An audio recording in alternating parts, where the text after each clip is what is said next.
So I mentioned blind holes and places that I like to use blind holes. I mentioned frame locks with really thick sides so that the screw doesn't show on the opposite side. And I like to put my bolsters on knives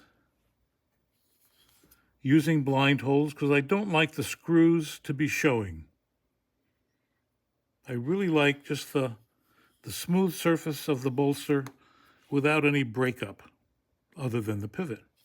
Also, same thing with the clip.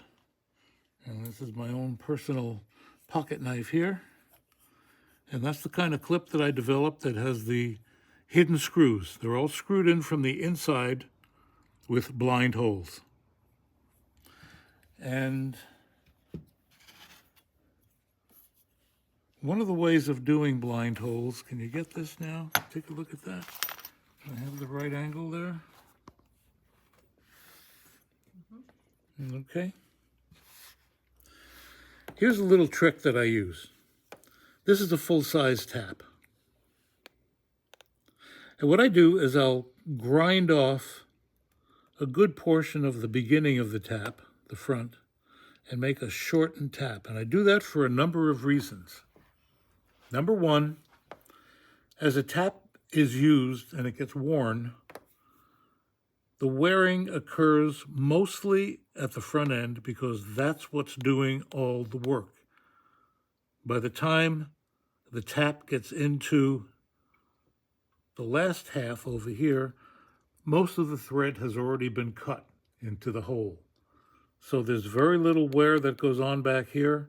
Most of the wear is up at the point. So I get rid of that point, and I'm basically presented with a brand new tap down at the bottom. And what I do is I run the tap in my drill or something,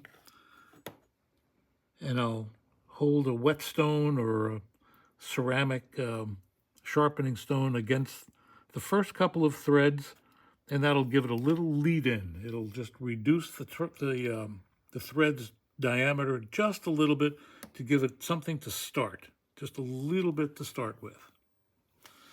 The second thing I do when I'm doing a blind hole is I chamfer very slightly. I don't know if you can see it.